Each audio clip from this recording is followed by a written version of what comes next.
আজকে আমরা 1 মিনিটে বাচ্চিমের নিয়ম একটি শিখে ফেলি। তাহলে আমি এখানে লিখলাম খাতায়ও। খাতায়ও মানে হচ্ছে মিল হওয়া।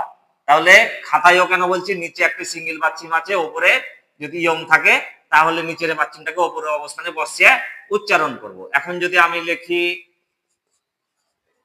নফি, নিচে বাচ্চিম আছে, এখানে হস্যই আছে, তারপরেও আমি এটাকে উপরের অবস্থানে বসিয়ে উচ্চারণ করছি। নফি মানে হচ্ছে উচ্চতা। এখন আমি যদি লিখি নিচে থিউত আছে, উপরে হস্যই আছে, তাহলে এটাকে আমি খাতি উচ্চারণ করব, তাহলে উচ্চারণটা আমার ভুল হবে।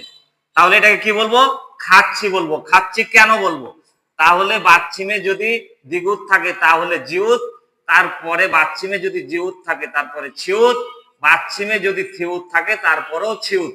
শুধুমাত্র এই বাচ্চিমে এই তিনটার পরে যদি হস্যই আছে তাহলে উচ্চারণ করার সময় আমি পরিবর্তিত রূপ ব্যবহার করব। তাহলে খাতি বলবো না, খাচ্ছি বলবো। এই যে থিউত থাকলে ছিউত। এবার আমি যদি লিখি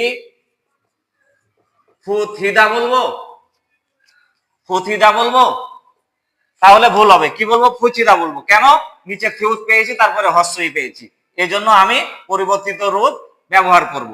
তাহলে ফুচিদা, ফুচিদা মানে হচ্ছে জোড়া লাগানো। তাহলে আমি নিয়মটা শিখে ফেললাম। তাহলে আমার ভিডিওটা কেমন লাগলো? যদি ভালো লাগে তাহলে লাইক, কমেন্ট, শেয়ার করবেন। ধন্যবাদ।